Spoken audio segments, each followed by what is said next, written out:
Hi guys, tonight we are going to drift back into a world shaped by hunger and hope, by ration tins and whispered memories of home kitchens. We will wander quietly through the mess halls, the muddy foxholes, and the long steel-bellied ships that carried men into battle during the Second World War.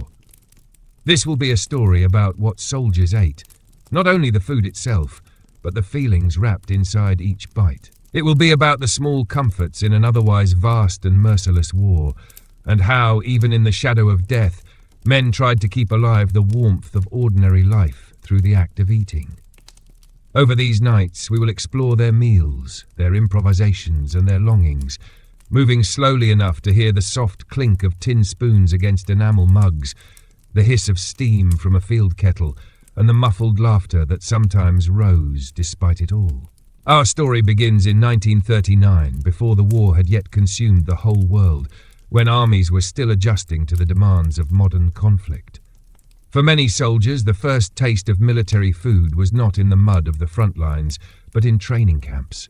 Vast, sprawling places that smelled faintly of fresh sawdust and damp uniforms.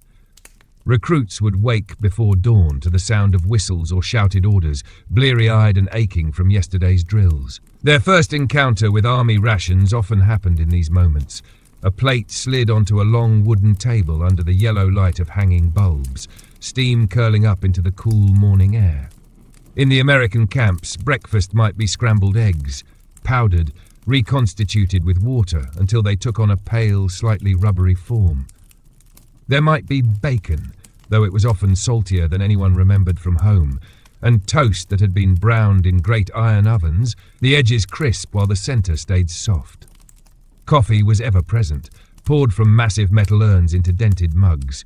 It was strong, bitter, and almost too hot to drink, but it woke the men faster than any bugle call. The coffee carried a faint taste of the tin in which it had been stored, but no one complained too loudly. In Britain, the fare was simpler and more austere, shaped by a nation already under rationing. Porridge made from oats, sometimes sweetened with a spoon of condensed milk, was a common start. The tea was strong enough to stand a spoon in, laced with a measure of evaporated milk. Occasionally, a slice of bread would be served with a dab of margarine or a scrape of jam. For many British recruits, this was not so different from what they had eaten at home during peacetime, though the portions were smaller, the butter scarce, and the meat rarer still. But it was when soldiers left the training grounds and were sent overseas that their diet truly changed. In the field, food could no longer be cooked fresh for hundreds of men at a time, not without risking detection or wasting precious fuel. Instead, armies relied on rations, prepackaged, preserved meals designed to last for months, even years, without spoiling. American soldiers would soon grow familiar with the K-ration, a small cardboard box containing a day's worth of meals. Inside, there might be a tin of meat, corned beef, pork luncheon meat, or a ground meat and vegetable loaf, alongside a packet of crackers, a slab of chocolate, some instant coffee, and a few sugar cubes. There might be chewing gum or cigarettes tucked in as well, small tokens meant to remind a man of civilian life. Everything was neatly wrapped and labelled, the portions calculated to provide enough calories for survival, if not always for comfort. British troops, on the other hand, encountered the tinned compo ration, a heavy wooden crate filled with canned goods meant to feed a small group for several days. Inside were tins of meat, hard biscuits that could break a tooth if eaten without soaking, powdered milk, and the inevitable tins of jam that soldiers joked could outlast the war itself. The jam was often so stiff that it came out of the tin in a single quivering mass, earning it nicknames that were not always flattering. But it was sweet, and sweetness was rare enough to be treasured. On the Eastern Front, Soviet soldiers made do with black bread, salted fish, dried sausage, and kasha, porridge made from buckwheat or other grains. Hot meals were prepared when possible, often in large field cauldrons, but supplies were inconsistent. Sometimes a soldier's meal might be little more than a slice of bread and a hunk of lard, eaten quickly before returning to the lines. And yet, in the cold, even this could feel like a blessing. For the Germans, rations included dark rye bread, tins of meat or sausage, and ersatz coffee made from roasted barley or chicory. When supply lines held, they could be surprisingly generous, but as the war dragged on, shortages became common and meals grew meager. Soldiers learned to barter, to scavenge, and to stretch what they had. What united all these men, regardless of their flag, was the way they adapted their rations to make them more palatable. In a foxhole or a ruined farmhouse, someone might melt a little chocolate into their coffee to take away the bitterness, or crumble hard biscuits into a tin of meat to thicken it into a stew.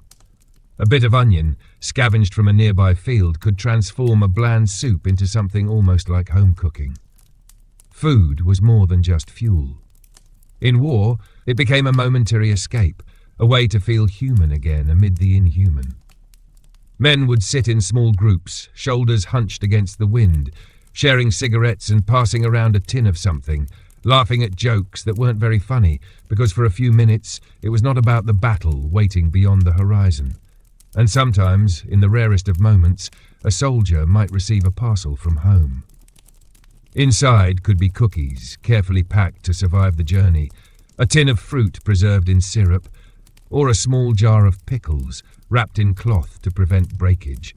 The taste of such gifts could bring tears as quickly as it brought smiles, for it reminded them of kitchens they might never see again. The war was only beginning, and already the story of food was becoming one of ingenuity, endurance, and quiet longing.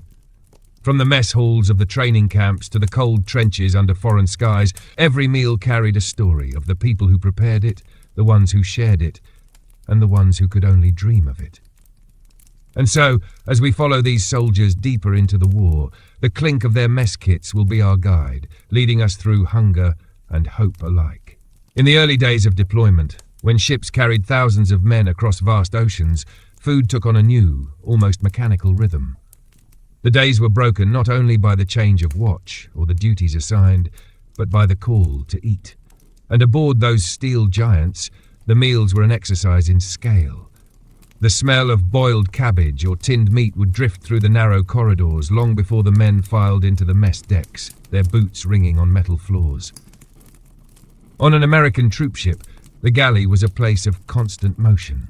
Cooks in white aprons stained with gravy worked in great hot rooms, ladling soup into deep containers, slicing bread loaves as big as a man's torso, and stirring vats of coffee with spoons the size of shovels.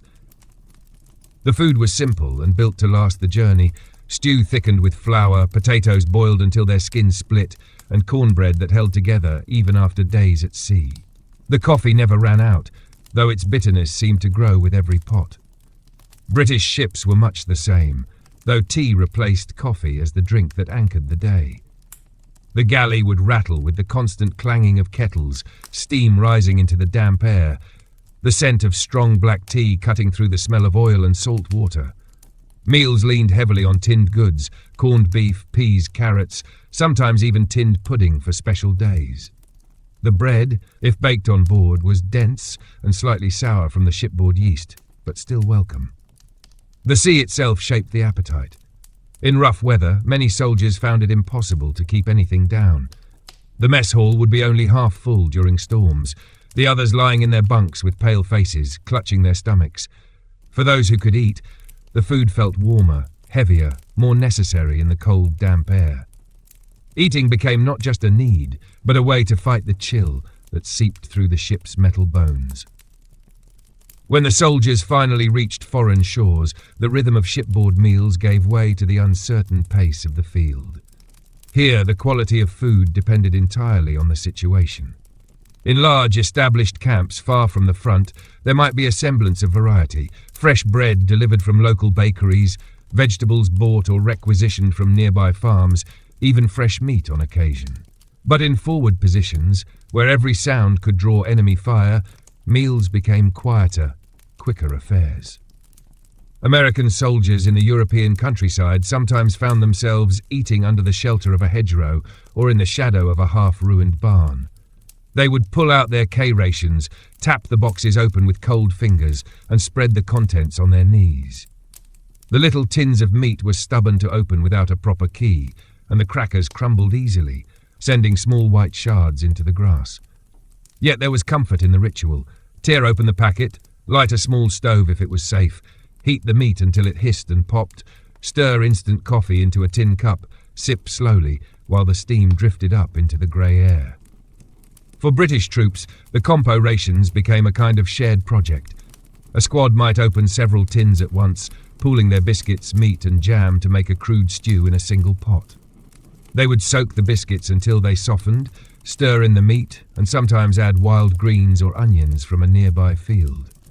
The result was not pretty, but it was warm, and that was what mattered. In colder climates, the heat from a shared pot was as valuable as the food itself.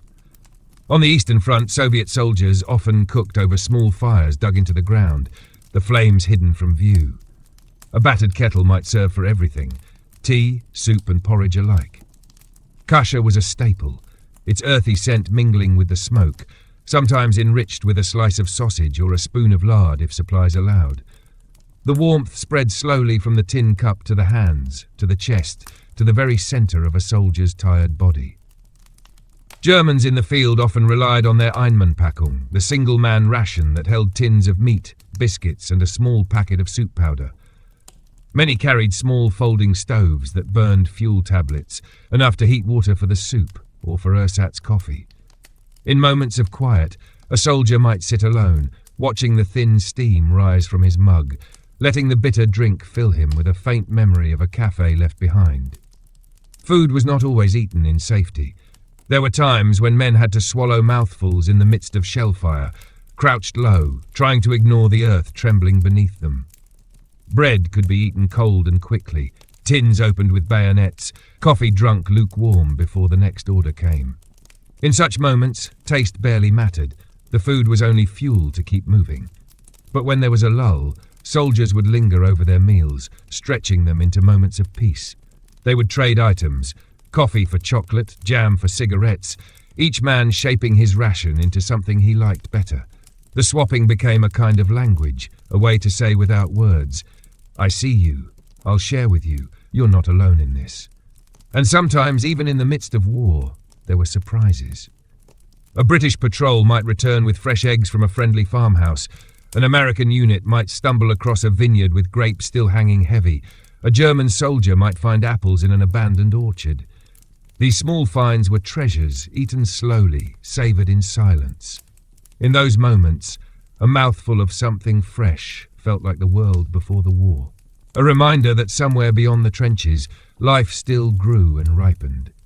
In the flicker of a campfire or the dim light of a lantern, men would eat, speak quietly, and let their minds drift to kitchens far away, places where the air smelled of bread in the oven, where cups clinked gently on a wooden table, where no one counted the minutes between bites because the next shell might fall. In the field, food became a thread tying them back to those memories, even as the war pulled them further away. Winter on the front changed everything about food. The cold pressed in from every direction, and the mere act of eating became a struggle against frost and numb fingers. In the snow, the air carried every sound farther, so even the smallest cooking fire had to be hidden, its smoke mingling with the mist before it betrayed a position. Meals in these months were often eaten with gloves on, the steam from a cup of broth curling against the cloth before fading into the white air. For the Americans in the Ardennes, the December of 1944 was one long test of endurance. Snow clogged the roads, supply trucks moved slowly or not at all, and the rations that did arrive were often frozen solid. Men would hold tins of meat over small stoves, watching as the ice within melted into a slick of grease. Crackers became brittle as glass, snapping sharply between teeth that ached from the cold. Coffee was still brewed, but the water cooled almost before the cup reached their lips, and the bitter warmth was swallowed quickly before it was lost to the wind. The British in the same frozen forests fared little better. Compo rations, designed to last in crates, did not soften under the cold. The hard biscuits became harder still, the tins of jam reluctant to yield even to a heated spoon. Some soldiers carried the tins inside their greatcoats for hours, letting body heat coax the contents into something resembling food. Tea was a comfort, but heating water in freezing conditions took precious time and fuel, and so every mug was shared, passed carefully from hand to hand, each sip slow and deliberate. On the Eastern Front, winter was a season both feared and endured with grim resignation. Soviet soldiers fought not only against the enemy, but against a cold so deep it seemed to hollow out the bones. Black bread froze into slabs that could be used as hammers. Knives were needed to carve slices thin enough to chew. Kasha, if available, had to be eaten quickly before it stiffened again. Salted fish cracked beneath the teeth, its brine sharp in the mouth. Yet here too, small acts of warmth persisted. A comrade pouring tea into another's cup, a crust of bread slipped into a pocket for later. The Germans, their supply lines stretched and fraying, turned to whatever could be found. In deep snow, they dug small pits to shield their stoves from the wind, melting snow for water and stirring soup from powder and scraps. Sometimes a ration of schnapps was issued, more for morale than for warmth, though its heat in the throat was welcome in the dark hours before dawn. They too learned to cradle tins in their coats, to thaw biscuits against their skin, to make a meal from almost nothing. Cold rations left their mark, fingers cracked from dryness, lips split from wind, and more than one soldier remembered the taste of frost on every bite. Yet even in this season, the instinct to share remained. A cigarette lit and passed around, the orange tip glowing like a tiny hearth in the snow, a single tin of peaches opened carefully, its syrup poured into cups so that each man could drink a mouthful of summer. These were not just meals, they were pauses in the war, fragile and brief, but deeply human. The hunger in winter was sharper. Calories burned away faster in the cold and the stomach ached sooner. Men thought more about food, about the roasts of home, about bread warm from the oven, about soups thick with meat and vegetables. Around fires, when they dared to light them, stories of home cooking were told in low voices, each man adding to the picture, building a meal in the mind that none of them could taste. They spoke of butter melting into hot bread, of gravy ladled over potatoes, of pies cooling on windowsills. And for a moment, the war faded into the background, replaced by the smell of kitchens far away. Improvisation was constant. Americans mixed powdered lemonade into their water, if only to mask the metallic taste from canteens. British soldiers crumbled their biscuits into hot tea, softening them into something close to pudding. Germans made a thick paste from crushed crackers and margarine, shaping it into rough dumplings to drop into soup. Soviets roasted whatever could be found, turnips, beets, even the ends of bread, over open flames, letting the char deepen the flavour. In these small acts there was defiance. The cold could crack the skin, the war could take the days, but these men would still make a meal their own. They would still find a way to sit shoulder to shoulder, sharing warmth, sharing food, and sharing silence. And when the meal was done, they would stand, pull their coats tight, and step back into the snow, carrying the memory of heat in their hands. The war in winter was not just fought with rifles and artillery. It was fought with stoves, with cups, with the will to boil water in the wind, and to eat even when nothing in the body wanted to. And as long as the men could still gather over a tin of something hot, they could still feel, in some quiet corner of their hearts, that the cold had not yet won. Summer in wartime had its own flavour, one shaped by heat, dust, and the restless hum of flies that gathered anywhere. Food was left uncovered for more than a moment. The sun rose early and stayed high, beating down on helmets and mess tins alike. Meals were no longer about chasing warmth. They became about finding shade, about keeping water cool enough to drink, about avoiding the heavy fatigue that came from eating under the weight of a glaring sky. For the Americans pushing through the fields of Normandy, summer brought rations that were easier to open but harder to enjoy in the heat. The tins of meat sweated in their wrappers, their contents warm before they were even touched by a stove. Chocolate, once a prized treat, melted into a soft mass that stuck to the fingers. Water was rationed carefully, and coffee was brewed less often, replaced by canteens refilled from streams or wells, though always with purification tablets that left a faint chemical tang. Men would swirl the water in their mouths, trying to ignore the taste as they swallowed. British soldiers found the heat as much an enemy as the Germans across the lines. Tea, their comfort in every season, was still brewed, but more often it was sipped lukewarm, made in large batches in the morning and carried in tins or bottles for later. When possible, they supplemented their compo rations with fresh vegetables from nearby gardens, tomatoes, cucumbers and lettuce, which offered a cool bite against the heaviness of tinned meat. The open countryside provided herbs like wild mint, which some men crushed into their tea or water for a fleeting freshness. On the Eastern Front, Soviet troops endured summers that could be as punishing as the winters, air shimmering over endless fields, the dust clinging to every bite of food. Bread grew soft and damp in the heat, but was eaten quickly before it could spoil. Soups were replaced with thinner broths or cold kvass made from bread, a sour drink that refreshed the throat. Soldiers carried chunks of salted fish wrapped in cloth, the brine cutting through the dryness of the day.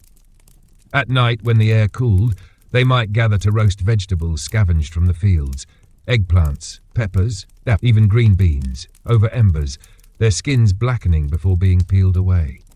German soldiers in the summer months often faced the challenge of keeping food from spoiling before it could be eaten. Tins and hard bread lasted well, but anything fresh was a race against time. In some occupied villages, local women sold cucumbers or berries to passing soldiers, and these were eaten immediately, juice running down fingers. Coffee substitute was brewed less often, replaced by cool water whenever possible. Field kitchens shifted to lighter fare, potatoes boiled and served cold, bread spread with whatever fat or sausage could be spared. The pace of fighting in summer meant that many meals were eaten on the move. Soldiers carried food in their packs, pulling out a biscuit or a strip of dried meat during short pauses. A shaded hedgerow or the shadow of a ruined wall became a dining place. Sometimes men didn't even sit. They leaned against trees, helmets pushed back, chewing quickly before the order came to move again. But summer also allowed for moments of abundance. Fields heavy with grain promised bread to come. Orchards were thick with fruit not yet ripe but already tempting. In certain areas, soldiers could pluck cherries or early plums, their tartness startling after months of rations. In vineyards, green grapes hung low, their skin warm from the sun, bursting with sour juice that left the mouth tingling. These were not official rations, yet they became part of the season's diet, gifts taken quietly from the land. The heat altered the rhythm of the day. Men rose early to eat before the sun climbed too high, often on the cooler side of dawn when shadows still stretched long. Midday meals were small, enough to keep strength without weighing down the body. The largest meal came in the evening, when the air softened and fires could be lit without drawing too much attention. The sight of a small flame at dusk was almost comforting, its glow carrying the smell of roasting meat or toasting bread. Flies and dust were constant companions. Soldiers learned to wave them away with one hand while eating with the other. Food was kept covered as much as possible, wrapped in cloth or tucked inside helmets turned upside down. Water was guarded carefully, canteens topped up whenever there was a chance, even if it meant drinking from muddy puddles once purified. In the heat, thirst was a sharper, more immediate discomfort than hunger. Despite the strain, summer meals could feel almost peaceful in rare quiet hours. Men sat shirtless in the shade, mess tins balanced on their knees, the air buzzing with cicadas instead of gunfire. Conversations drifted easily, touching on home gardens, on swimming in rivers as boys, on harvests that would come without them. The food was simple, bread, fruit, thin soup, but the company was what mattered. Summer on the front was not about feasting, but about endurance. It was about learning to eat before the bread went stale, before the meat turned, before the water grew too warm to drink. It was about finding shade where there was none, about taking the smallest pleasure in a cool cucumber or a handful of berries. And in those brief moments when the sun dipped low and the heat broke, it was about holding on to the stillness between days, when a soldier could forget, for just a little while, that the war was still all around him. Summer in wartime had its own flavour, one shaped by heat, dust, and the restless hum of flies that gathered anywhere food was left uncovered for more than a moment. The sun rose early and stayed high, beating down on helmets and mess tins alike. Meals were no longer about chasing warmth. They became about finding shade, about keeping water cool enough to drink, about avoiding the heavy fatigue that came from eating under the weight of a glaring sky. For the Americans pushing through the fields of Normandy, summer brought rations that were easier to open but harder to enjoy in the heat. The tins of meat sweated in their wrappers, their contents warm before they were even touched by a stove.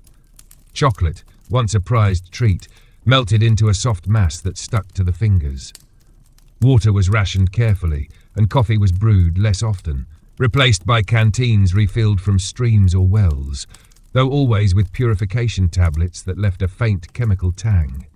Men would swirl the water in their mouths, trying to ignore the taste as they swallowed.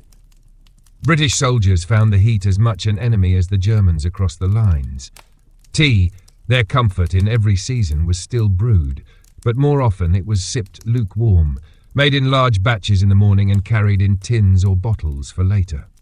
When possible, they supplemented their compo rations with fresh vegetables from nearby gardens, tomatoes, cucumbers and lettuce, which offered a cool bite against the heaviness of tinned meat. The open countryside provided herbs like wild mint, which some men crushed into their tea or water for a fleeting freshness. On the Eastern Front, Soviet troops endured summers that could be as punishing as the winters, air shimmering over endless fields, the dust clinging to every bite of food. Bread grew soft and damp in the heat, but was eaten quickly before it could spoil.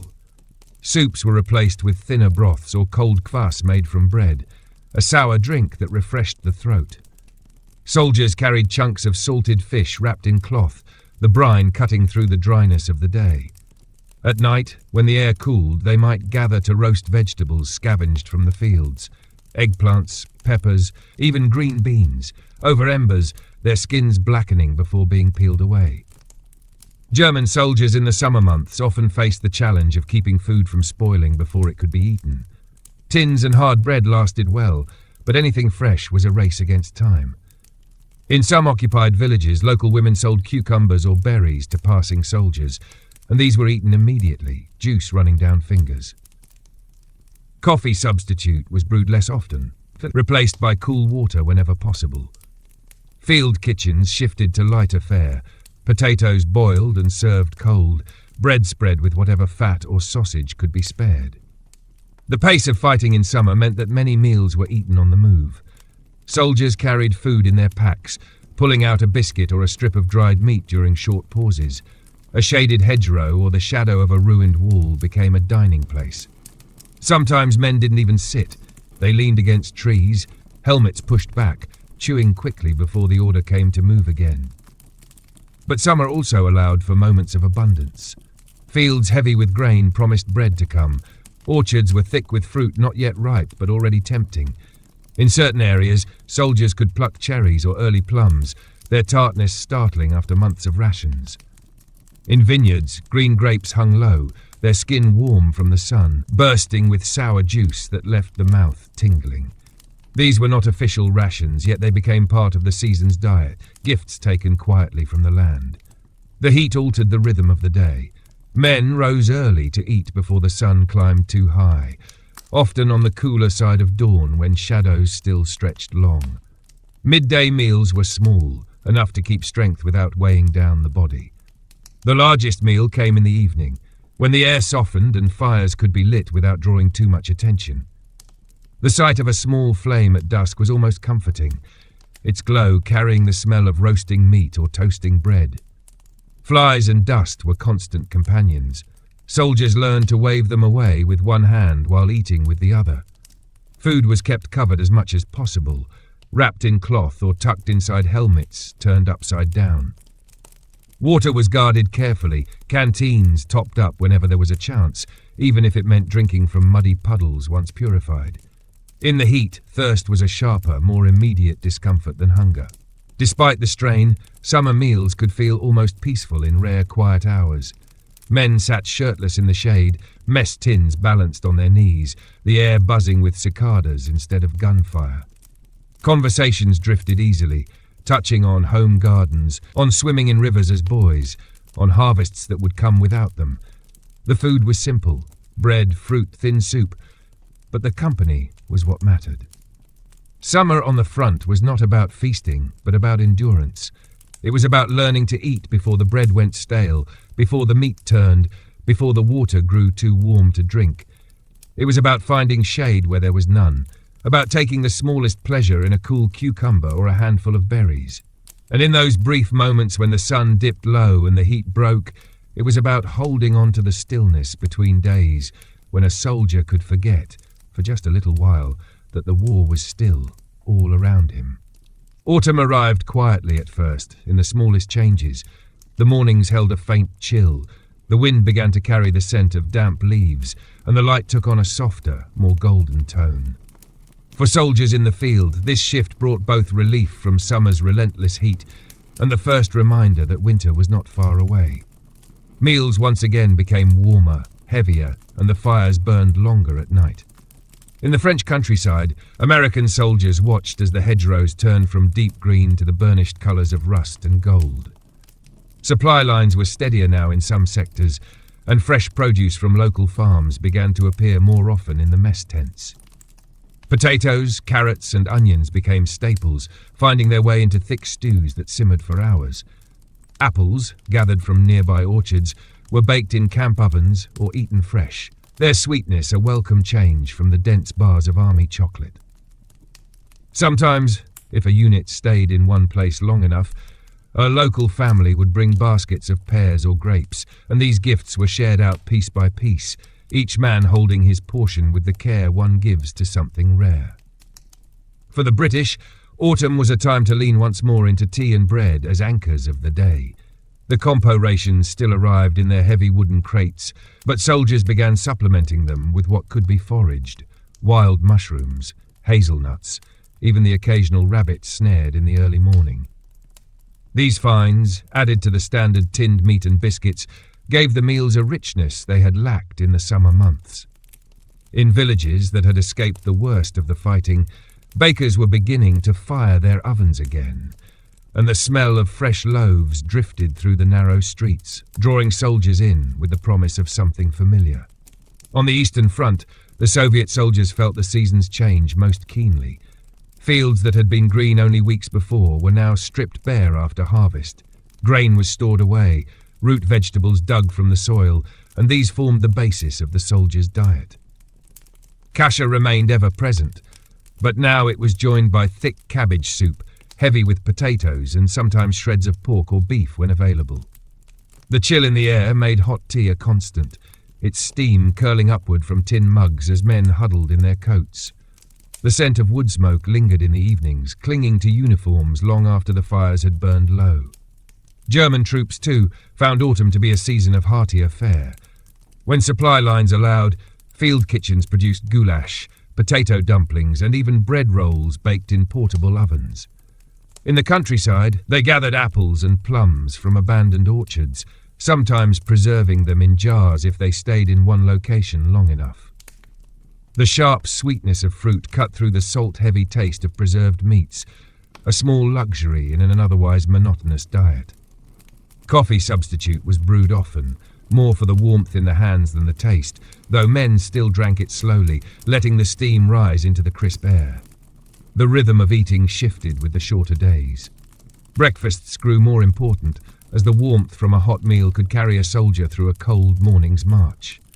Stews and soups were left to simmer while patrols were out, so that by the time the men returned, the camp was filled with the smell of cooking, drawing them in like a beacon. The act of eating together around a shared pot became more than sustenance. It was a moment of unity, a place where laughter could surface even after hard days. Foraging became almost a habit. In wooded areas, soldiers gathered chestnuts and roasted them over small fires, cracking the shells to reveal the sweet, soft flesh inside. In the fields, they collected the last of the late-season berries, staining their fingers purple as they ate them. Even in war, there was a certain quiet pleasure in these small rituals, the gathering and sharing of food that had not come from a ration crate. The damp air of autumn also brought challenges. Bread and biscuits could go mouldy faster, so they were eaten quickly or kept wrapped in layers of cloth. Fires smoked more in the wetter air, and cooks had to find dry wood or use precious fuel tablets to keep meals going. Boots tracked mud into the mess areas, and the scent of wet earth mixed with that of boiling stews, creating an aroma both comforting and grim. There was a strange beauty to eating in autumn light. Soldiers sat on overturned crates or directly on the ground, mess tins balanced on their knees, the golden leaves drifting down around them. The sound of spoons scraping the last of the broth from a tin was accompanied by the rustle of wind through branches. It was a season that reminded them of harvests back home, of fields cut and stored, of families gathering around long tables. Autumn was, in its own way, a pause between extremes. It lacked the brutal hunger of winter and the heavy thirst of summer, yet it carried its own quiet urgency, a knowledge that the cold was coming, and that every hot meal eaten now would be missed when the frost returned. And so the soldiers ate with a certain mindfulness, savouring each bite as though storing the memory for the harder months ahead. Nightfall in wartime had a particular way of shaping the way soldiers ate. When the sun went down, the world narrowed to what could be seen in the flicker of a lamp or the glow of embers. Darkness pressed close, carrying with it the scents of the camp, wood smoke, damp wool, and whatever was cooking. Meals at night were slower, quieter affairs, not because there was more time, but because the dark seemed to soften the edges of the day's urgency. For American troops bivouacked along winding country roads in Europe, evening meant the welcome sound of the field kitchens coming to life. The clang of ladles against pots carried in the cool air, guiding men in from their posts. Large metal containers of stew were ladled into mess tins, the broth steaming against the chill. Sometimes there was cornbread or biscuits, baked earlier and kept wrapped in cloth to hold the heat. Coffee was brewed in deep, blackened pots, its strong aroma drifting through the camp. Men cupped their mugs in both hands, taking slow sips, letting the heat work its way down into their chests. British soldiers often gathered in smaller groups, sometimes around a single primus stove or over a fire shielded by stacked sandbags. Tea was the anchor of their night meals, strong and dark, often sweetened with whatever sugar could be spared. The main fare might be a thick soup made from compo rations, the tinned meat and vegetables stewed together until the flavours mingled. Bread, if they had it, was toasted on sticks over the fire, the edges darkening and curling, then spread with margarine that melted almost instantly. In these quiet circles, conversation came in murmurs, broken by low laughter or the hiss of water boiling over. On the Eastern Front, Soviet soldiers in the night seemed to draw even closer to their fires, as though the darkness beyond was a thing to be kept at bay. The meals here were often simple, kasha thickened with potatoes, cabbage soup, or bread with a slab of salted pork. Tea, brewed dark and strong in dented kettles, was passed around in tin cups, the steam fogging up glasses and warming chilled faces. Men hunched over their food, eating with a steady rhythm, their breath visible in the cold night air. Sometimes a song would begin quietly, weaving between the crackle of the fire and the scrape of spoons against bowls. German troops also found a certain comfort in night meals. When the fighting allowed, they would set up small lamps around the field kitchen, casting a pale glow over the tables where bread was sliced and soup ladled out. The food was often hearty, sausages or tinned meat served with boiled potatoes, thick slices of rye bread, and steaming mugs of ersatz coffee. On calmer nights, a cook might fry onions in a pan, the rich scent drawing men from their tents like a signal. Eating by lamplight gave the food a kind of intimacy, as though the darkness outside made every bite more precious. In every army, night meals carried a certain ritual. Helmets were set aside, rifles leaned within reach, and for a short time, the men could focus on something other than the war. The fires were small and carefully shielded, not just to hide from enemy eyes, but to keep the warmth concentrated. The light from these flames painted faces in shades of gold and shadow, highlighting tired eyes and the lines carved by long days. Rations at night often tasted better, though no one could say exactly why. Perhaps it was the way the day's hunger had built up, or the way the darkness made the warmth of the food stand out. A spoonful of stew seemed richer, a piece of bread softer, a drink of tea or coffee more satisfying. Even the simplest meal eaten after sunset felt like a reward for having made it through another day. The sounds were different too. In daylight, meals might be rushed, interrupted by shouts or the rumble of passing vehicles. At night, there was a hush, broken only by the quiet clatter of utensils, the rustle of coats, or the occasional burst of laughter that felt almost too loud for the hour. Beyond the circle of light, the world was dark and unknowable, But inside it, the men could see each other's faces clearly. Sometimes there were small surprises. Someone might pull out a tin of fruit saved from a parcel, or a bar of chocolate wrapped in paper, or a bottle passed quietly around the group. These things were shared without ceremony, but with a kind of unspoken gratitude. In the darkness, the sweetness of a peach or the warmth of a swallow of liquor could feel like a luxury beyond measure. Night meals were also moments when thoughts wandered more freely. The warmth and the stillness invited memories of dinners at home, of family voices in another room, of the way a kitchen smelled when the oven door opened. Men rarely spoke these memories aloud, but they lingered in the way someone held their mug a little longer or stared into the steam rising from their bowl. When the meal ended, the light was dimmed or the fire put out, and the men melted back into the shadows. But for that brief time, in the heart of the night, they had been more than soldiers. They had been men sitting together, eating, speaking softly, and finding warmth against the darkness.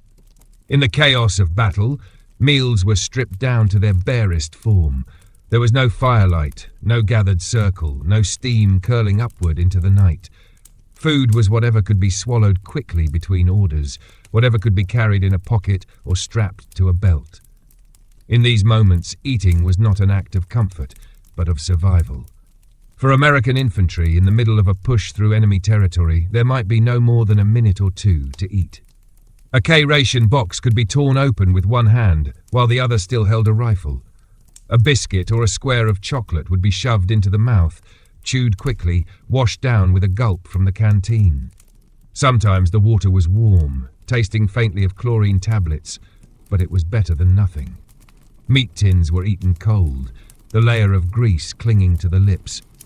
Soldiers learned to work the small can opener with speed, the tiny curls of metal falling to the ground unnoticed. British soldiers on the move often carried iron rations, emergency supplies meant to be eaten only when no other food could be had. These were hard biscuits, a small tin of corned beef, and a packet of tea or cocoa. In a firefight or during a rapid advance, even boiling water was a luxury, so the biscuits were eaten dry, breaking into crumbs that stuck in the mouth. Tea leaves might be stuffed into a mug when the chance came, but more often they stayed sealed, saved for when the pace slowed enough to breathe. On the Eastern Front, Soviet soldiers fighting through ruined streets or open fields carried hunks of black bread wrapped in cloth, slices of cured pork or dried fish. These could be eaten on the march, one hand holding the food, the other keeping the rifle ready. Sometimes they chewed on frozen bread in winter, breaking off pieces with their teeth despite the pain. In summer, the bread softened, but dust clung to it, the grit grinding between their teeth with each bite. German troops in battle relied heavily on small tins of meat or sausage and on bread or crackers stored in their bread bags. Many carried chocolate or sweetened tablets of compressed fruit paste, a quick source of energy that could be eaten while running or crouching in cover. Water was taken in quick swallows from canteens, the strap still over their shoulders, eyes fixed on the ground ahead. Meals in battle were often interrupted. A soldier might take 2 bites before being forced to move, tossing the rest aside without a second thought. Food lost its taste when the air was filled with gunfire. It became only a way to keep the body moving. Sometimes, hours later, a man would find half a biscuit or a tin in his pocket, forgotten in the rush, and eat it cold in a rare moment of stillness. There were strange details to these hurried meals, like the way chocolate in summer would melt in a pouch, so that when unwrapped it came away in sticky pieces. Or how in winter, tinned meat could be so cold it was almost flavourless, sliding into the mouth like a lump of ice. Some men grew used to swallowing without chewing much at all, just to save time. Still, even in battle, soldiers sought the smallest comforts. An American might trade his packet of cigarettes for a comrade's chewing gum, the sharp mint cutting through the taste of dust and sweat. A British soldier might keep a single sugar cube in his pocket for days, biting into it only when exhaustion hit hardest. A German might unwrap a small boiled sweet from home and let it melt slowly on his tongue between bursts of gunfire. Food in combat was not about sitting together, but about carrying a piece of home in the palm of the hand. It was the taste of something familiar in the middle of chaos, a reminder, however faint, that beyond the smoke and shouting, there were kitchens and tables where meals were eaten slowly, without the need to watch the horizon. When the fighting finally paused, even for an hour, the first instinct was to eat properly. Men would drop into whatever cover they could find, open their packs and dig out what was left. Cold meat, bread hardened by days in the field, a last scrap of chocolate, these became a feast after a day of running and firing. The sound of chewing filled the silence where gunfire had been, each bite heavy with the knowledge that the next fight could come at any moment. In those pauses, with hands still shaking and uniforms streaked with mud or dust, the act of eating felt almost defiant. Every swallow was a quiet statement. I am still here. I can still take this moment for myself, even if it is only for the length of a biscuit or the last sip of water in a battered canteen. Rain had its own way of shaping a soldier's meal. It blurred the edges of the day, softened the ground beneath every step, and left a dampness that clung to hands, coats, and the bread tucked inside them. When it came steadily, the rain turned every outdoor kitchen into a muddy island, and when it came in sudden bursts, it scattered men mid-bite, sending them searching for shelter with mess tins still in hand. For the Americans in Northern Europe, autumn rains were a familiar enemy. Mess lines wound through churned earth, boots sinking with each step toward the steaming vats under makeshift canvas roofs. The food inside was often better than in the field. Thick beef stew, potatoes boiled soft, sometimes beans with chunks of pork. But the rain found its way into everything. Bread absorbed it like a sponge, coffee cooled before the cup could be finished, and meat swam in water as much as in its own gravy. Men ate hunched forward, their bodies forming small shields over their food, the drizzle tapping softly on their helmets. British soldiers had learned to make the best of wet weather long before this war. But even they cursed the way the rain turned compo biscuits into a sodden paste if left uncovered for more than a minute. Tea remained their answer to most discomforts, and in the rain it was drunk hotter and stronger than usual, each sip bringing a brief fog to their glasses or a damp warmth to their faces. The primus stoves hissed and sputtered under the drops, sometimes flaring when water hit the fuel. In the worst downpours, men would retreat into ruined barns or half-collapsed houses, setting their mugs on broken windowsills and eating tinned meat in the dry. On the Eastern Front, Soviet soldiers faced rains that could last for days, the kind that seeped into boots and coats until it felt as though the body itself were made of water. Fires were hard to keep alight, and when they burned at all, it was with green wood that smoked heavily, lending a bitter edge to every pot of soup. Bread, once soaked, became heavy and sour, so it was often fried in a little fat to drive out the moisture before eating. When the rain paused, even briefly, kettles were set on the embers, and strong black tea was brewed in haste, drunk while the sky still threatened to break open again. German troops met the same struggle, fires that refused to catch, rations that turned soggy, and damp that dulled every flavour.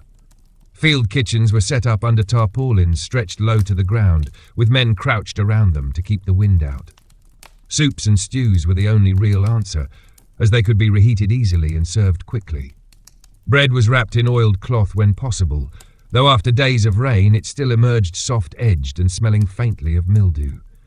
In those moments, even ersatz coffee felt like a comfort, its heat more important than its taste. The rain changed the sound of eating.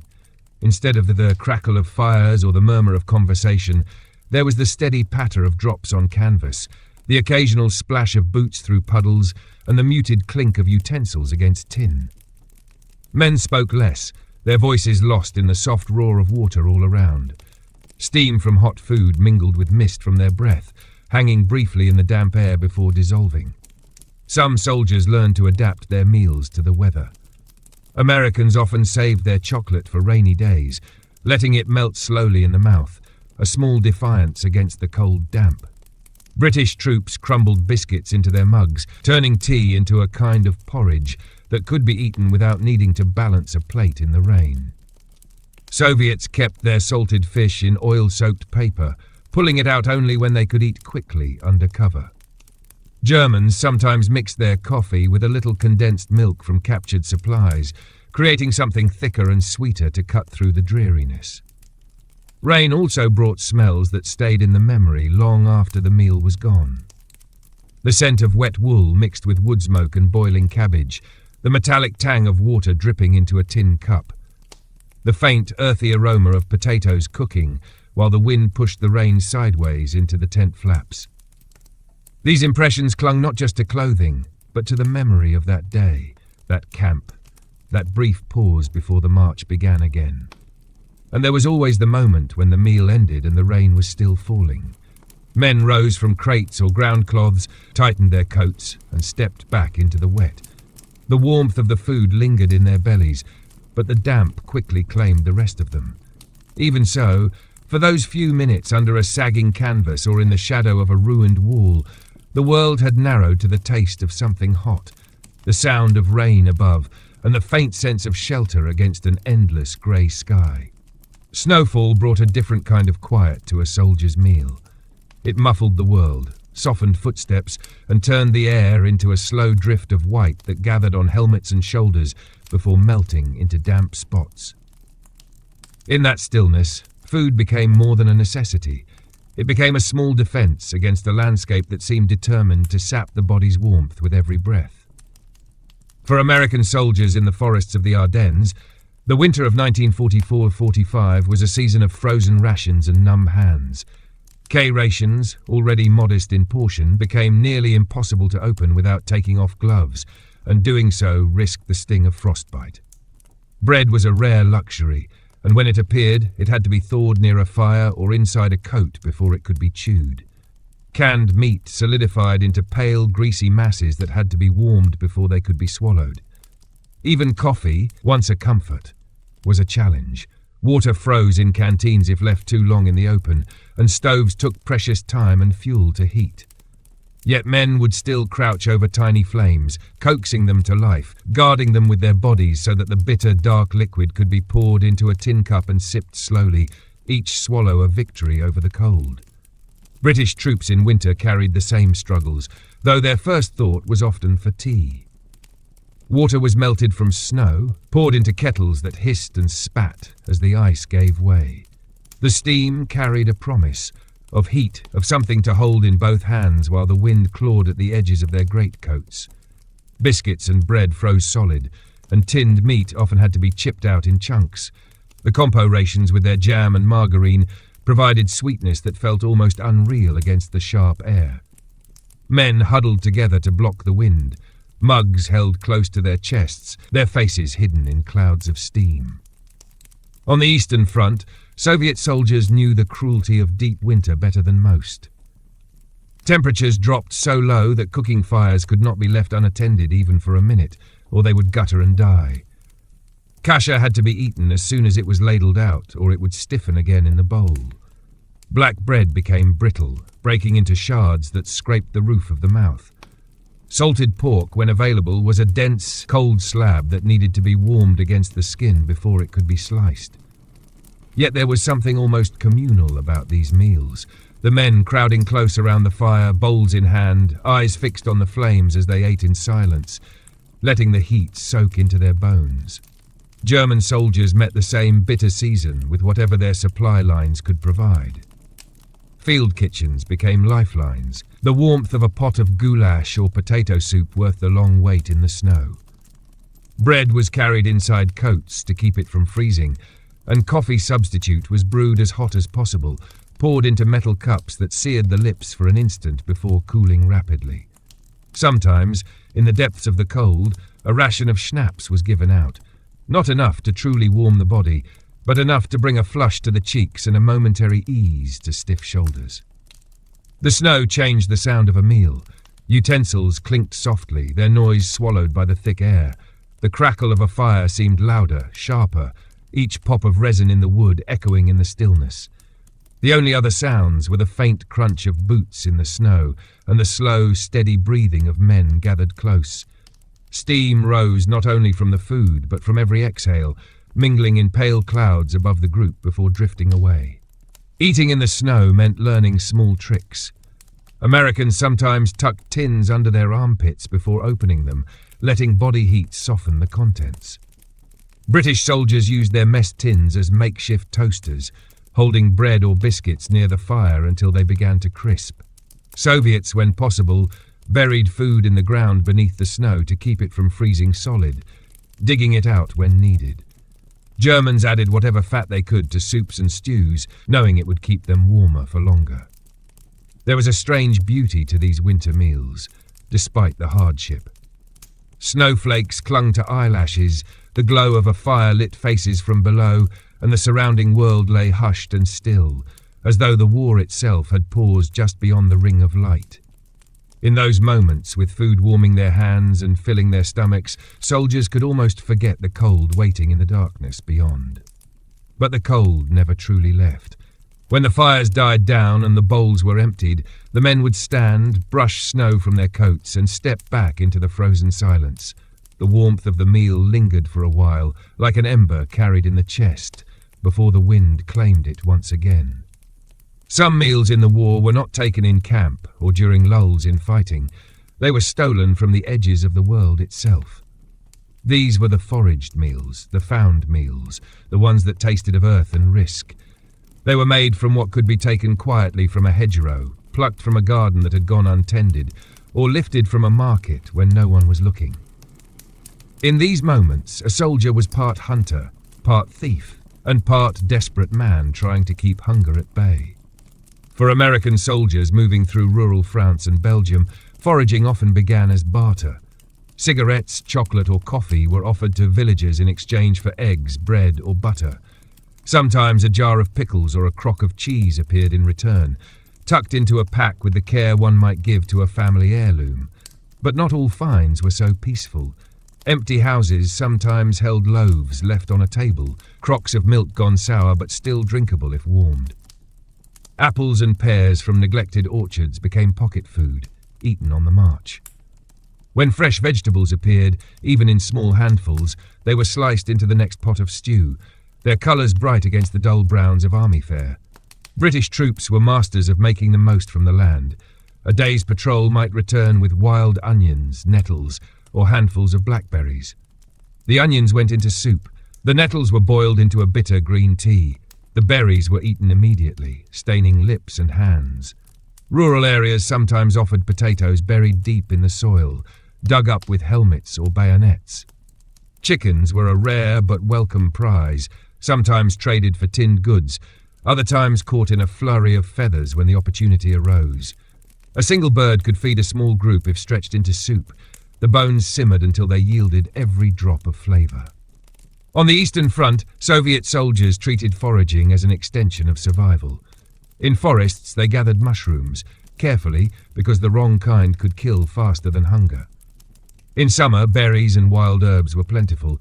In winter, roots and frozen potatoes were dug from the ground with numb hands. Farmers sometimes shared what they could, especially with soldiers defending their villages, but the front was long and resources thin. A bag of buckwheat, a jar of pickled cabbage, or a few carrots could mean the difference between a full stomach and an empty night. Even scraps of lard were prized, sliced thin and eaten with bread to provide warmth from the inside. German troops, especially as the war dragged on and supply lines thinned, turned to the same desperate measures. Gardens in occupied towns were stripped of whatever they held: beets, turnips, green beans. In some cases, soldiers traded with locals, but in others, food was taken without asking, leaving behind a silence heavier than the hunger it answered. Forests and fields were scoured for mushrooms, berries, and edible greens. Rivers offered fish when time allowed, cooked quickly over a hidden fire. The flavour of something fresh, no matter how small, broke through the monotony of preserved meat and stale bread like a spark in the dark. Foraging was never without risk. A soldier bent over a row of vegetables could become a target for a sniper. Moving off the main path in search of berries could mean walking into an ambush or stepping on a mine. Even approaching a farmhouse for barter carried dangers, unseen enemies, or simply the mistrust of people who had already lost too much. Yet hunger pushed men to take those chances, and the taste of a fresh egg or a just-picked apple was often worth it. The way these found foods were eaten carried a different rhythm. They were not portioned out evenly or served in mess kits. A handful of berries might be passed from palm to palm, each man taking only 2 or 3 so the next could have some. A loaf of bread might be torn into ragged chunks and eaten without a word, crumbs falling into the mud. A rabbit snared in the morning could become an evening stew, the smell drawing curious glances from nearby tents. There was a strange intimacy to these meals. They were built from effort and chance, from luck and danger. They tied the soldiers more closely to the land they fought on, not just as a battlefield, but as a place where life still pushed its way through the cracks. In the taste of a mushroom, a soldier might imagine the forests of home. In the bite of a fresh onion, he might remember his mother's cooking. Sometimes, when the food was good enough and the moment quiet enough, men would sit longer than necessary, letting the flavour linger. These were not official rations. They were stolen from war's shadow, carried in mud-streaked hands, eaten with a care that bordered on reverence. And though they were gone in a few bites, their memory often lasted longer than the hard biscuits and tins that filled the rest of the days. Some of the most cherished meals in wartime did not come from rations, nor from foraging, but from packages sent across oceans and continents, parcels wrapped in brown paper, tied with string, marked with the careful handwriting of someone far away. They arrived battered, the corners crushed, the stamps smeared by rain or snow, but they carried within them the smells and tastes of another life. For American soldiers stationed in Europe or the Pacific, the arrival of mail day was almost a holiday. Men would crowd around the distribution point, waiting for their names to be called. A package from home might contain cookies wrapped in wax paper, each one broken but still sweet, tins of coffee or cocoa, sticks of chewing gum in bright paper, or a small jar of peanut butter, heavy in the hand. Sometimes there were cakes baked weeks before, now dry and crumbly, yet eaten with the same care as if they had just come from the oven. Even the crumpled paper inside the box carried the scent of home, a faint trace of laundry soap, of kitchen air, of the familiar world beyond the war. British soldiers treasured their parcels with equal devotion. Many came through the Army Postal Service, packed by wives, mothers, or church groups.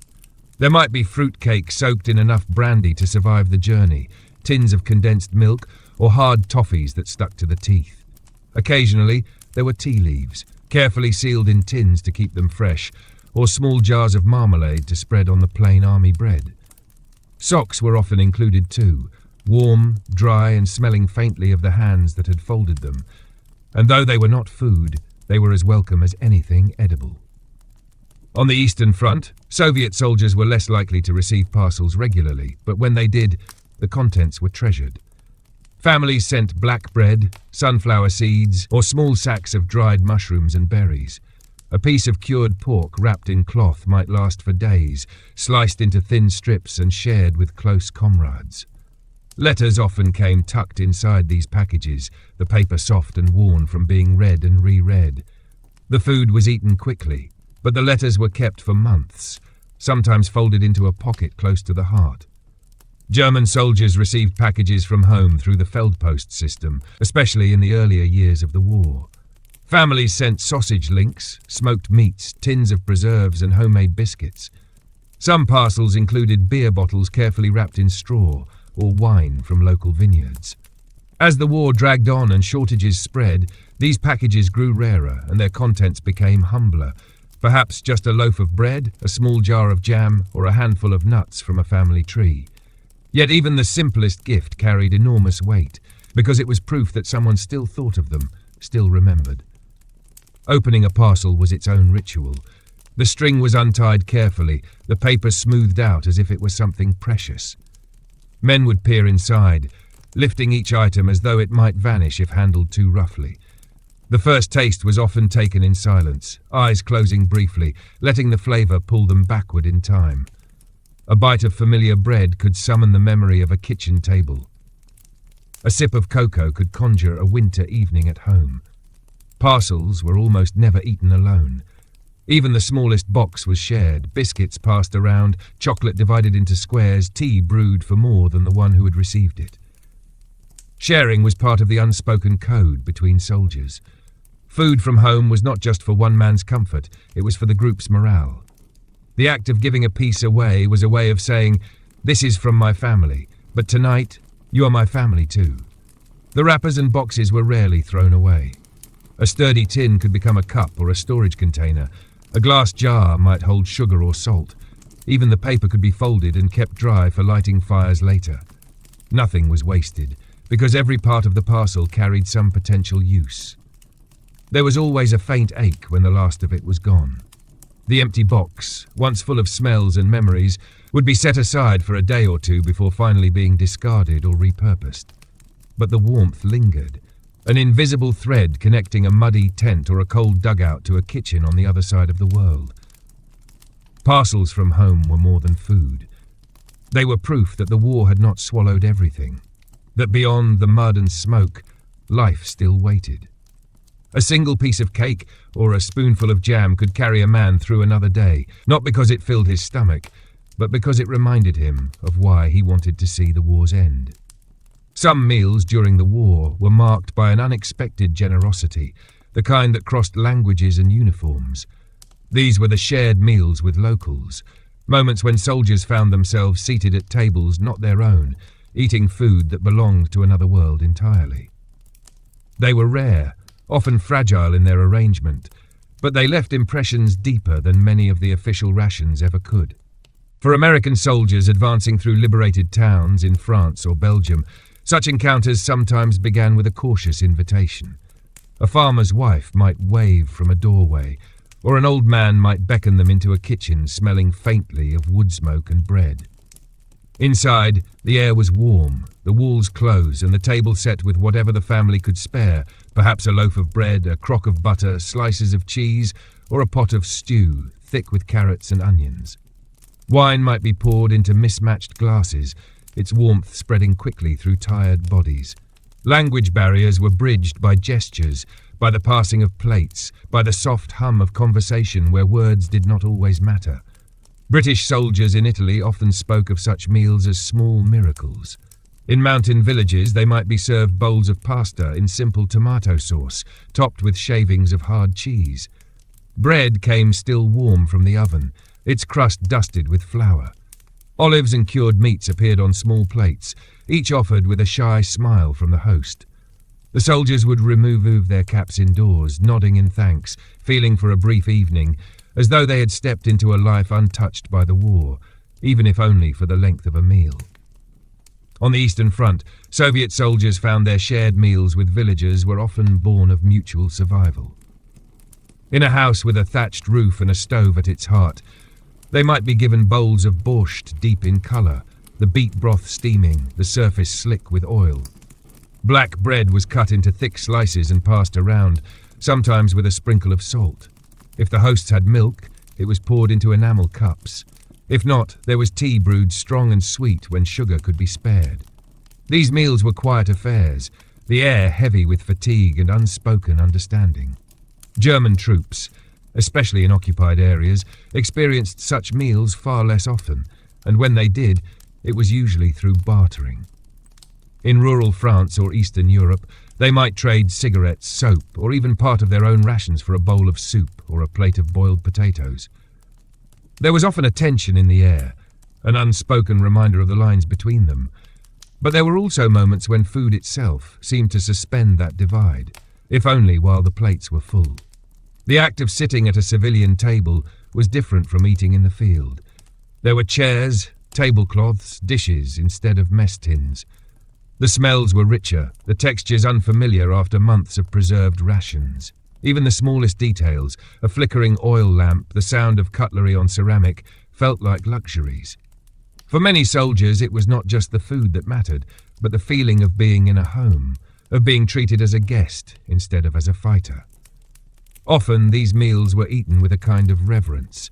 Soldiers, used to rushing through their food, would slow down, taking smaller bites to make the moment last. They listened to the voices around them, even when they could not understand the words. They noticed the way bread was broken, the way soup was ladled, the way hosts refilled cups without being asked. These gestures, so ordinary in peacetime, felt rare and fragile in war.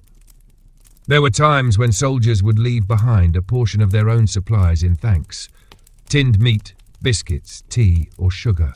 Even small gifts were given with care, placed discreetly on the table or left where they would be found after the soldiers were gone.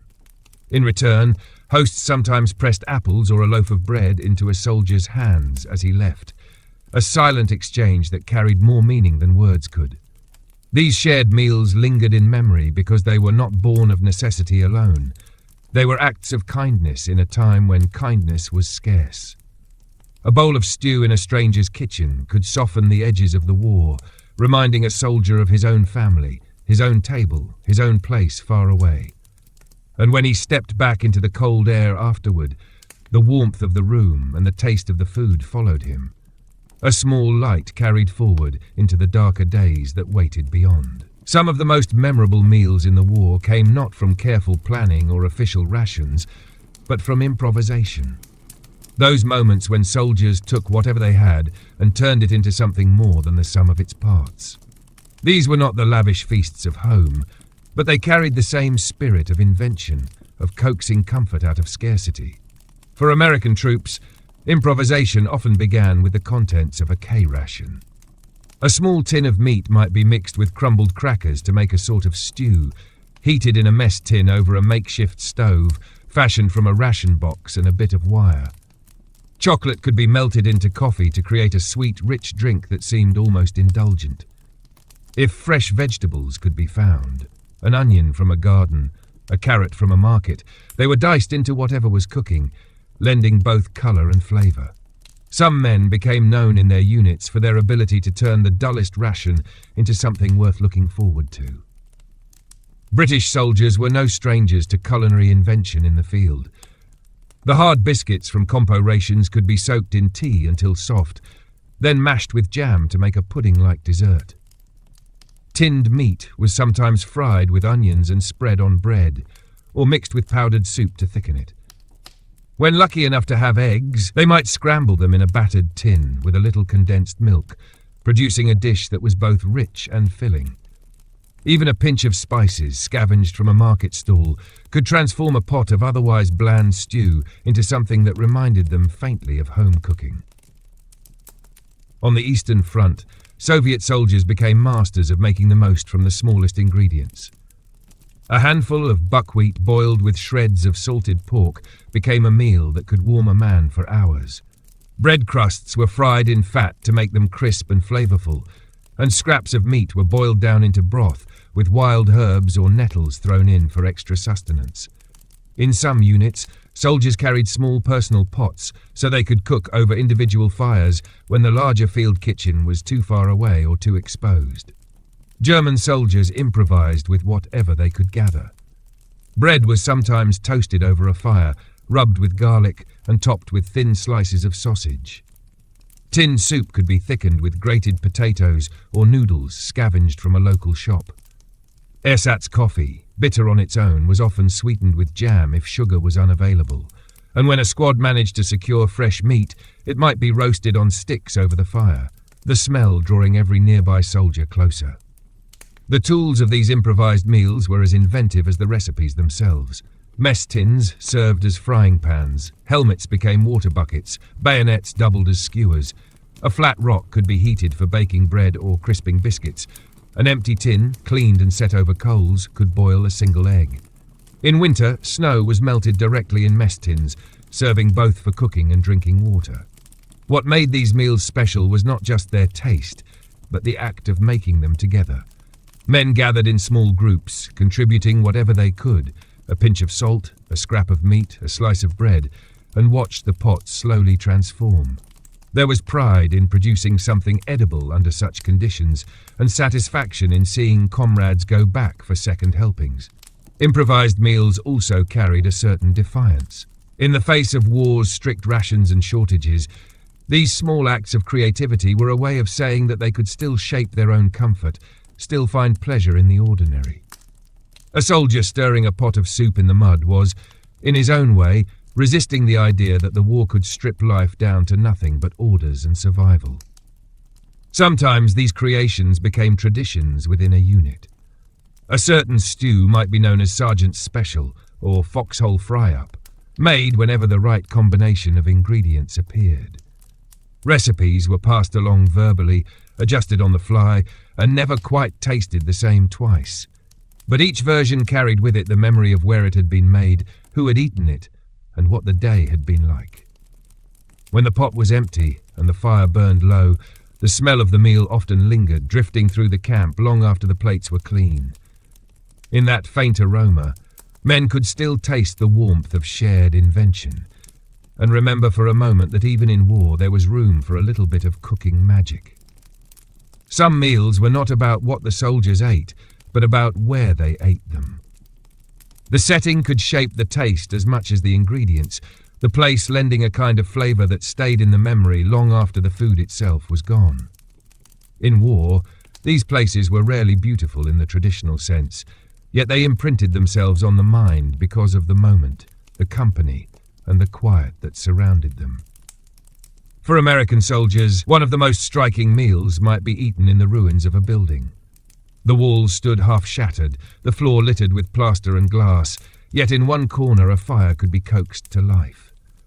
Men would sit with their backs to the broken stone, mess tins balanced on their knees, steam curling upward into the open air where a roof had once been. The food might be nothing more than heated ratans, beans, corned beef, or a thin stew, but the shelter from wind and rain made it taste better. The crackle of the fire seemed louder among the ruins, echoing off walls that had seen other lives pass through. British soldiers often found themselves eating in trenches or dugouts, the earth walls pressing close on either side.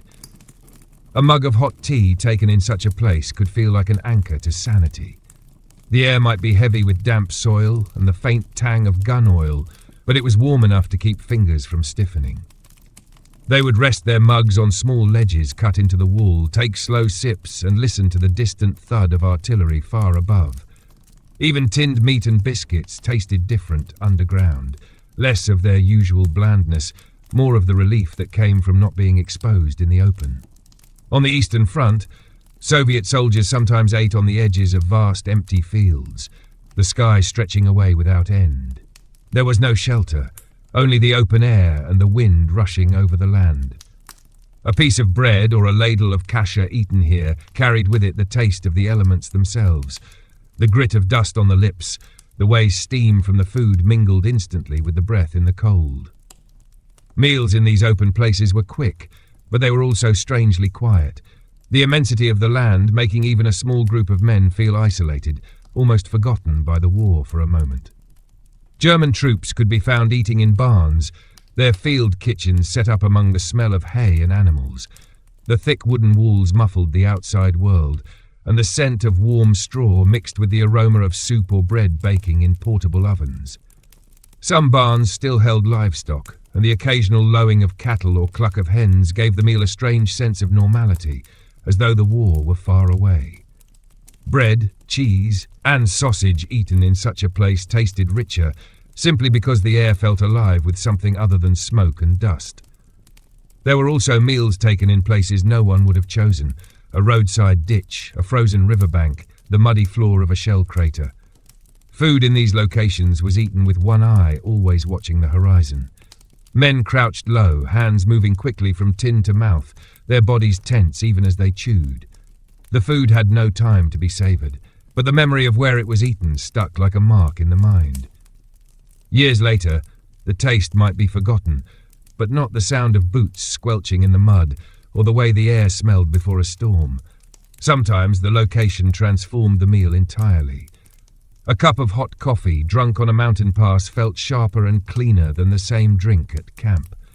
Bread eaten in a churchyard carried a strange stillness, the gravestones standing silent in the mist. Soup taken by the side of a river had the sound of water in it, the slow current adding its own rhythm to the moment. These places gave shape to the soldiers' memories of eating. They became anchors in the blur of days and battles. A ruined farmhouse where they once shared apples, a trench corner where they boiled tea on a cold night, a hayloft where they ate bread and cheese while the snow fell outside. The food itself was rarely remarkable, but the setting wrapped it in meaning, turning an ordinary meal into something worth remembering. In war, the place where one ate could be as important as the food itself. It could make a meal feel like shelter, like defiance, or like a reminder that the world beyond the front still existed.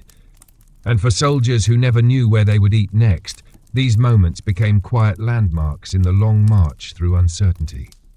Some meals were tied to particular days, dates marked on the calendar not for battles or movements, but for the way they called men back to the rhythms of life before the war.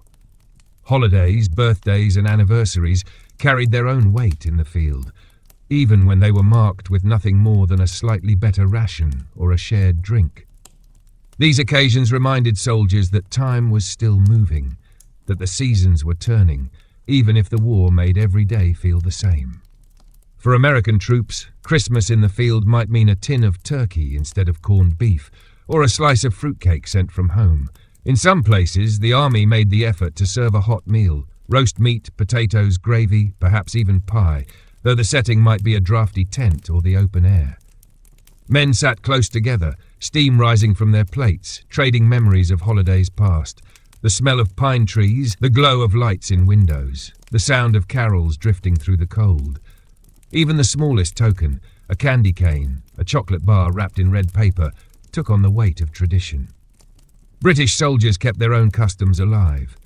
On Christmas, cooks might prepare a plum pudding from tinned fruit and flour, boiled in mess tins and served with sweet sauce. Tea was poured more generously, and the meal often ended with a toast to the families waiting at home. Some units managed to decorate their mess areas with sprigs of evergreen or makeshift banners, a touch of colour against the mud and canvas. On other holidays, Easter for example, there might be eggs collected from nearby farms, boiled and painted with whatever dyes or pigments could be found. On the Eastern Front, Soviet soldiers marked New Year's with as much ceremony as the conditions allowed. In villages, they might be invited to share a meal with locals. Cabbage rolls, black bread, pickled vegetables, perhaps even a little vodka passed around. In the field, they saved their better supplies for the day. Meat if they had it, extra sugar for their tea, or a few precious sweets. The change of the year was toasted with whatever drink could be found, and songs rose into the cold air, carrying both hope and defiance. German troops also tried to observe their holidays. At Christmas, parcels from home were often saved for the day, opened with care and shared among the squad. Candles were lit if they could be found, and small trees or branches were decorated with bits of ribbon or foil. The field kitchens prepared the best they could manage. Roast goose if supplies allowed, or sausages with sauerkraut, followed by apples or preserved fruit. For a few hours, the meal felt like something more than just a pause in the fighting. It felt like a return to the life they had left behind. Birthdays were quieter affairs, but they did not go unnoticed. A man might receive a letter or parcel from home, or his comrades might pool their supplies to give him something special. A tin of jam, a piece of chocolate, a cup of tea brewed just for him. Sometimes the gift was only a joke, a mock cake, made from biscuits and condensed milk, but it was given with genuine warmth. These small celebrations were a way of saying that each man's life still mattered, that he was more than just a uniform among many. The war did not allow for feasts, but it allowed for moments. A slice of bread spread with butter on a significant day tasted different, richer. A sip of wine shared on an anniversary felt like a link to the person or place being remembered. These occasions gave men a reason to look up from their immediate surroundings and think of the larger world, the one that existed before the war, and the one they hoped to return to. Even when the food was the same as any other day, the meaning changed it. A tin of meat eaten on Christmas became more than meat. It became a reminder of home tables, of warmth and safety. Tea brewed on a birthday was not just tea. It was a mark in the year, proof that time was passing and they were still here to see it. In the midst of war's endless repetition, these marked days stood out like lanterns in the dark. They were reminders that life was not only about surviving from one meal to the next, but about remembering why those meals were worth having at all. Some meals were remembered not for their warmth or comfort, but for their absence. The days when hunger pressed in like another enemy, when the body ached with emptiness, and every thought seemed to circle back to the idea of food. These were the days when supply lines broke, when weather or battle cut soldiers off from their rations, and the only thing left to do was endure. For American troops, shortages could come suddenly. A convoy ambushed on the road might mean no fresh supplies for days. The K rations already carried in packs would be stretched as far as possible. One box meant for a single day might be divided into 3. Breakfast could be a single cracker with a smear of cheese spread. Lunch nothing more than a bite of chocolate and a swallow of water. Coffee was brewed thinner, its bitter warmth more symbolic than sustaining. At night, men tried to sleep despite the gnawing in their stomachs, telling themselves that trucks would come tomorrow. British soldiers, already accustomed to rationing back home, sometimes fell back on tricks learned in civilian life. Bread was sliced thinner, biscuits crumbled into water or tea to make them seem like more. Jam was spread so lightly that the colour barely marked the surface. In desperate times, even the water from boiling vegetables was saved, drunk for its faint flavour and warmth. Hunger made men quiet, their movements slower, their eyes drawn unconsciously to whatever another soldier was eating. On the Eastern Front, Soviet soldiers knew long stretches of scarcity. The vast distances, the harsh weather, and the constant movement of the front meant that supply trains could be delayed for weeks. Rations shrank to the barest essentials. Black bread so thin it could be folded, a slice of salted fish, a cup of hot water with a pinch of tea leaves if they were lucky. Some boiled leather from belts or boots to soften it enough to chew, not for taste, but to fill the hollow inside. Hunger sharpened their senses. Men noticed the smell of cooking from miles away, their bodies almost turning toward it without thought. German troops, especially in the later years of the war, faced hunger more often. The early abundance of supply gave way to thin soup, stale bread, and coffee substitutes without sugar. In retreat, field kitchens were left behind, and soldiers relied on whatever they could carry or scavenge. Meals were eaten without ceremony, sometimes without stopping, a strip of dried meat chewed while marching. Hunger made tempers shorter, arguments breaking out over the smallest share of food. In every army, hunger changed the way men looked at the world. A hedgerow became a place to search for berries, a stream a place to look for fish. Even in the middle of a march, eyes scanned the ground for edible plants or overlooked scraps. Soldiers dreamed more vividly about food, loaves of bread, roasted meat, thick stews. Some woke from sleep with the taste of an imagined meal still on their tongues, only to feel the emptiness sharper than before. There was a strange kind of camaraderie in shared hunger. Men would talk about the meals they missed most, describing them in detail. The exact way a mother made her soup, the smell of bread in the oven, the sound of a knife cutting into a roast. They listened to each other as though the telling could fill their stomachs, savouring every detail even as it made the hunger worse. When food finally arrived after days of shortage, the first meal was rarely eaten slowly.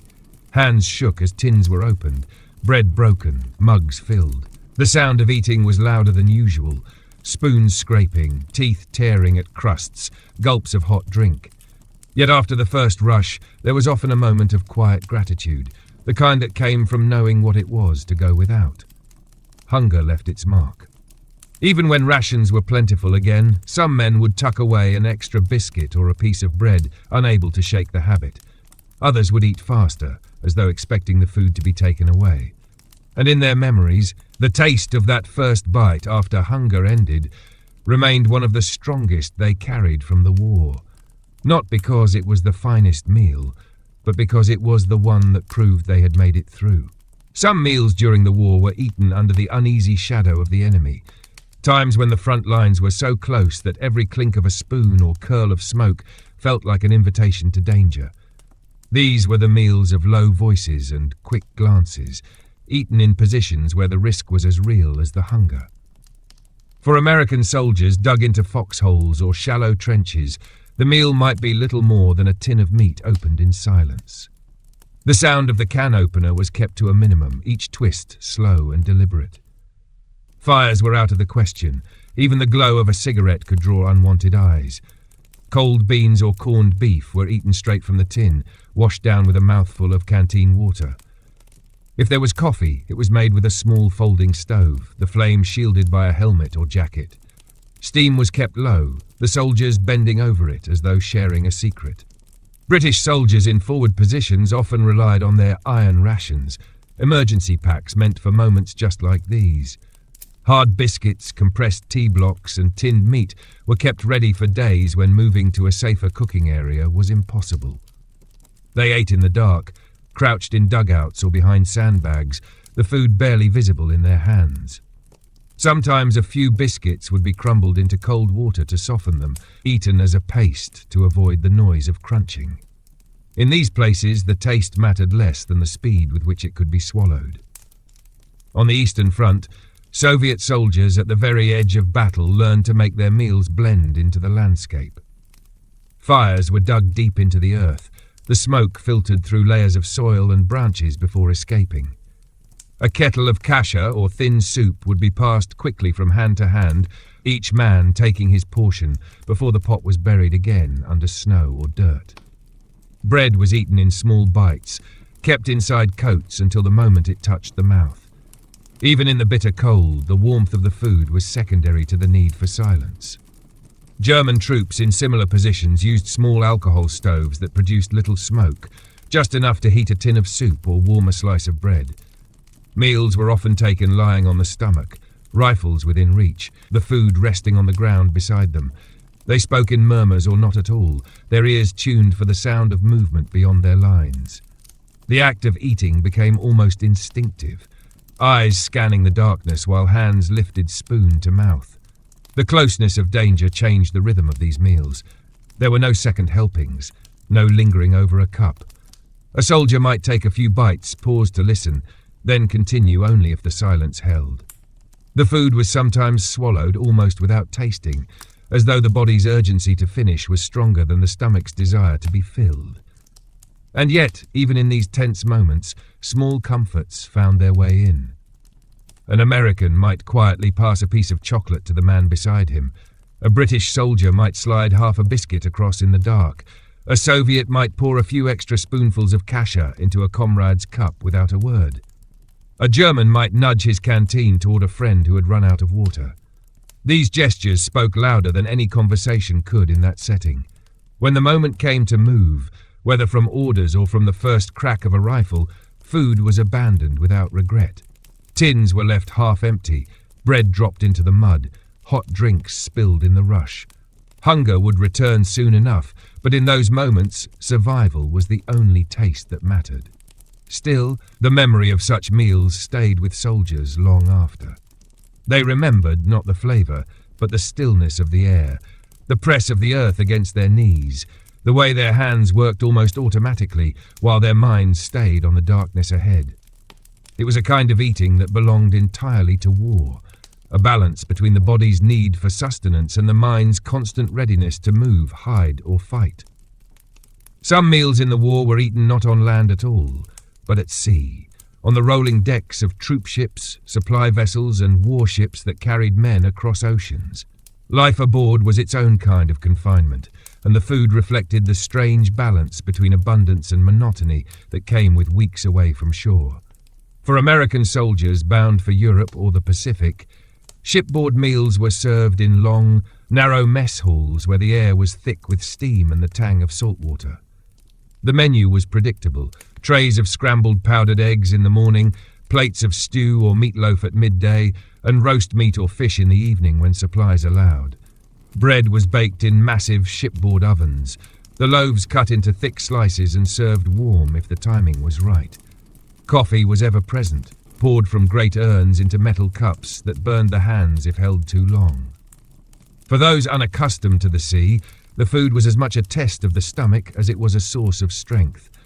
The roll of the ship turning every bite into a small gamble. British sailors and soldiers travelling to distant theatres of war knew the same routine. Tea was the centrepiece of every meal, brewed in vast kettles that hissed and rattled with the ship's motion. Breakfasts brought porridge, bread, and sometimes tinned kippers. Lunches and dinners were often based around tinned meat, potatoes, and boiled vegetables. The galley crews worked in constant motion, bracing themselves against the walls as they ladled food onto plates or slid trays down the line. In rough weather, men clutched their meals with both hands, eating quickly before the next tilt of the deck threatened to send it sliding away. On Soviet transport ships, the fare was simpler still. Black bread, dried fish, pickled vegetables, and hot tea formed the backbone of the diet, with porridge appearing when grain stocks were good. Food was served in large communal pots, and men brought their own mugs or bowls to be filled. Salt air mixed with the smell of cooking cabbage, a combination that clung to uniforms long after they returned to shore. Space was limited, so many ate sitting on their bunks or leaning against the ship's rail, the cold spray of the sea in their faces. German crews and troops aboard naval transports relied heavily on preserved rations, tins of sausage, hard bread and soup mixes that could be rehydrated quickly in the galley. Coffee substitute was brewed in great quantities, poured into cups that were never quite free of the last drink's residue. On longer voyages, fresh produce might appear in the first days, apples, onions or cabbages stored in netted bags, but these were soon gone, leaving only the steady rhythm of preserved food. Meals at sea carried their own set of challenges. Space was tight, so men often ate shoulder to shoulder, the noise of the engines a constant rumble beneath every conversation. The scent of the galley, meat, bread and boiling vegetables, mingled with diesel fumes and the faint, ever-present odour of seawater. In storms, the clatter of cutlery and trays was punctuated by the crash of waves against the hull, and some men left their meals untouched, unable to keep them down. Yet there were also small pleasures. A calm day at sea might mean eating on deck, the sun warm on faces and the horizon stretching endlessly around them. Bread tasted different in the open air, and tea seemed stronger when drunk with the sound of gulls overhead. On some ships, a cook with a generous hand might slip an extra slice of meat onto a plate, or pass a biscuit to a soldier standing at the end of the line. Sea meals were measured less by variety than by routine. Breakfast, lunch and dinner came at the same hours each day, marked by the ship's bells. For men who lived with the constant uncertainty of war, this regularity could feel like a kind of safety, a reminder that, for the length of the voyage at least, the day's rhythm was predictable. When the voyage ended and the gangway was lowered, soldiers stepped onto foreign soil, with the memory of those shipboard meals still fresh. The cramped mess halls, the sway of the deck beneath their feet, the taste of bread and coffee in the salt air. And for many, those meals became the quiet prelude to the battles that would follow, the last time they would eat in such order, before the chaos of the front took hold. Some meals in the war were remembered not for the food itself, but for the moment they marked, the final meal before a battle, before a long march, or before a mission from which not everyone would return. These were quiet, heavy meals, when the clink of cutlery seemed louder than usual and conversation slowed to a murmur.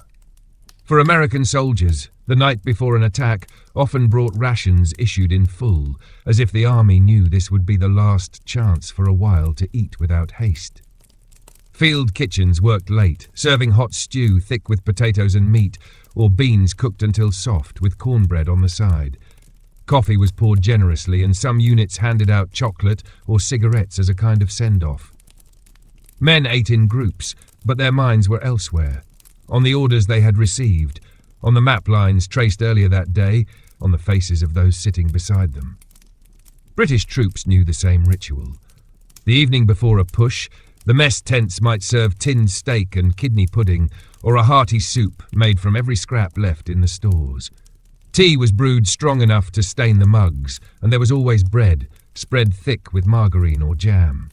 Jokes were told, though often without laughter, and when the food was gone, some men lingered, staring at the bottoms of their cups. Outside, the ground might be muddy, the air cold, but inside the tent, the lamps threw a steady glow, as if trying to hold the night back a little longer. On the Eastern Front, Soviet soldiers sometimes ate their last pre-battle meal standing in the snow, the cold already tightening around them. Kasha was ladled from great steaming pots, the bowls filled to the brim. Black bread was passed down the line, each man tearing off a portion. If there was meat, it was sliced thin so that everyone got some. Tea was poured into metal cups, and men drank it quickly, letting the heat spread through their chests.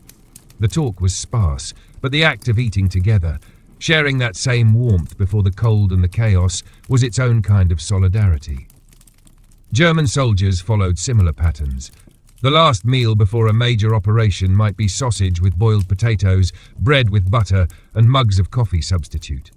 If supplies allowed, there might be a piece of fruit or a sweet tucked into the ration as a gesture from the cooks. Eating was deliberate, the portions sometimes larger than usual, as though to prepare the body for what was ahead. Some men spoke quietly with those nearest to them. Others sat in silence, chewing slowly, eyes fixed on nothing in particular. What made these meals different was not the food, but the way time seemed to thicken around them. Every bite carried a weight. Every swallow felt deliberate. Men noticed the details, the warmth of the tin in their hands, the way the bread tore, the smell of the steam rising from the pot. These sensations imprinted themselves, perhaps because each man knew that tomorrow's meal might be eaten in haste, or might not come at all. When the eating was done, there was a pause. No one rushed to clear the plates or pack up the utensils. It was as if the group were reluctant to break the moment, to step fully into the uncertainty that lay ahead. Outside, the night waited, the air holding its breath. Inside, there was the faint scrape of a spoon, the creak of a bench, the shifting of boots on the ground. Eventually, orders came, and the spell broke. Plates were cleaned, mugs stacked, fires banked low. Men stepped out into the dark, the chill touching their faces, the weight of their gear settling back onto their shoulders. The taste of that last meal lingered, not as a comfort, but as a reminder of a brief time when they had sat together, when the war had paused long enough for them to eat, and when they had all still been there. For many, those final meals became fixed in memory, more vivid than the battles themselves. The smell of stew, the heat of tea, the sight of comrades leaning close over their food, these images stayed, carried through the war and beyond. They were not about victory or defeat, but about presence, about being there in that moment before the march began and the world changed again.